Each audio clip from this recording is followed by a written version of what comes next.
رب علمنا بما جهلنا وذكرنا بما نسينا بفضلك إنك على كل شيء قدير. سبحانك لا علم لنا إلا ما علمتنا إنك أنت العليم الخبير. Naomba Mwenyezi Mungu atufundishe yale ambayo hatujui na atujalie miongoni mwa wale ambao wanajua wanajisomesha ama wanafundisha kwa ajili ya kutafuta ridha yake. Na naomba Mwenyezi Mungu afanye hizi vitendo wetu kwa khalisan kwa ajili ya kutafuta radhi ya Mwenyezi Mungu Subhanahu wa Ta'ala. Allahumma tahhir qulubana min an-nifaq wa amalina min ar-riya. Subhanaka la ilma lana illa ma 'allamtana ya Allah. Tuna elimu isipokuwa ile elimu ambayo umeweza kufundisha malaika na binadamu na viumbe vyako. Leo tunajifundisha tafsiri ya sura Ad-Duha, sura ya 93 ambayo iliteremka mwaka. Sura hii inaitwa sura Ad-Duha, ni mchana, wakati wa mchana.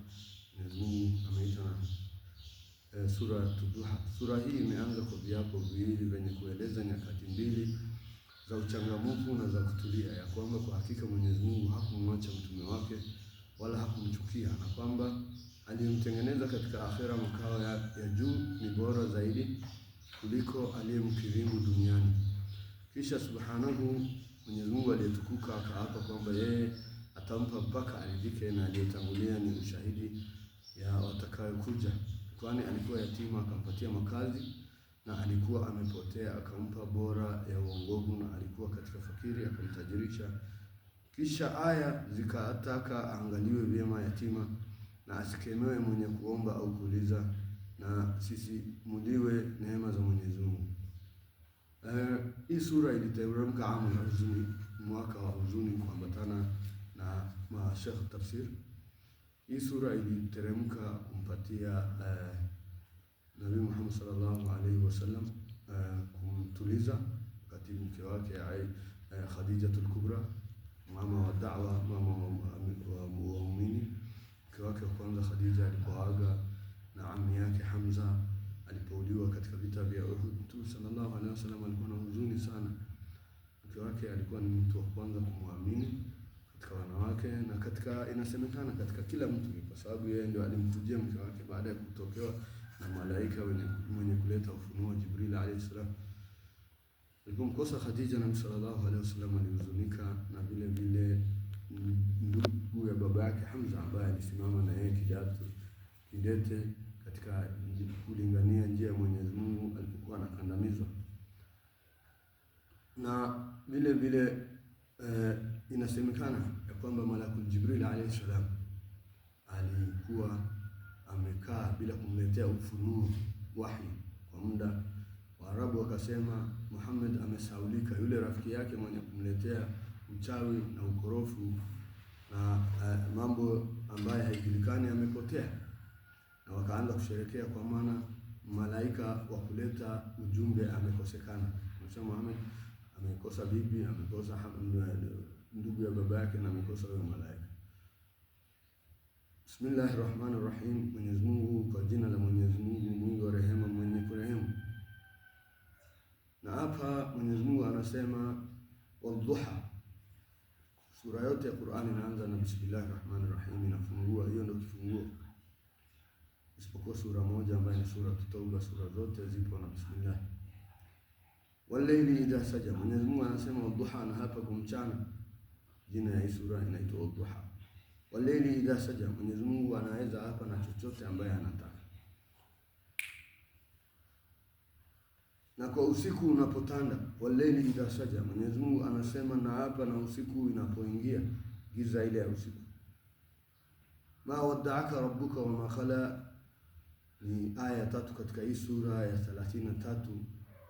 Mwenyezi Mungu anamwambia mtume wake ya kwamba Mola wako mlezi hakukuacha, hajakusahau, wa ma khala, na wala hakukasirikia na wala akhiratu khairun laka min al-ula, na bila shaka hii shida na msukosuko ambayo unapitia ndani ni kidogo, kwa maana ahera ndio itakuwa bora kuliko kwako, kuliko haya yaliyotangulia, ambayo utajiri yao Quraysh, makafiri wa Quraysh, na utajiri yao na raha yao na ubishi wao na nguvu zao isikustue, akhera ndio bora kwao.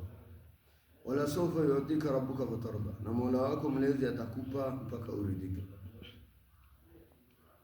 Mwenyezi Mungu anamtuliza mtume wake, anamwambia, na bado hii ni kidogo yenye nimekupatia ujumbe na risala na utume, bado nitakupatia nusra, utashinda vita vyote na Uislamu itaingia dunia mzima na utaridhika na utaingia pepo yangu.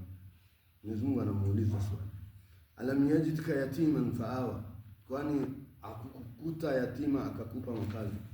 Mtume mata abuhu wa huwa fi batni ummi wa mata ummuhu wa huwa fi sadisati min umri, baba yake aliaga akiwa kwenye tumbo la mama yake, na mama yake aliaga akiwa miaka 6. Alilelewa yatima na ndugu za baba yake na babu yake Abdul Muttalib na Abu Talib, ndugu ya baba yake, baba ya Ali bin Abi Talib. Mwenyezi Mungu anamwambia, tulikukuta yatima na tukakulea tukakuchunga. Yatima ana shida mingi. Wa wajadaka dhalan fahada, na tulikupata akakuta umepotea akakuongoa. Alipata Waarabu bila dini ya Uislamu. Hakujichagua kuwa mtume, bali Mwenyezi Mungu alimchagua. Mwenyezi Mungu anawaambia, niliwapata bila dini nikakufanya wewe mtume, na hiyo ndio bora kuliko kukosa mke wako na kukosa ndugu ya baba yako na kukosa kila kitu. Wajadaka ailan fa'agna, na tukakuta mhitaji maskini na tukakutosheleza. Mtume alikuwa hajasoma, nabii ummi, na alikuwa yatima, hana mali, hana urithi yote. Na vile vile Waarabu Mungu alipomchagua kuwa mjumbe wake, alipatia dunia mgongo, na hakuwa na mali, lakini Mwenyezi Mungu akamfanya tajiri. Mali yote ya dunia ya Uislamu ikakuwa yake kwa mikono yake.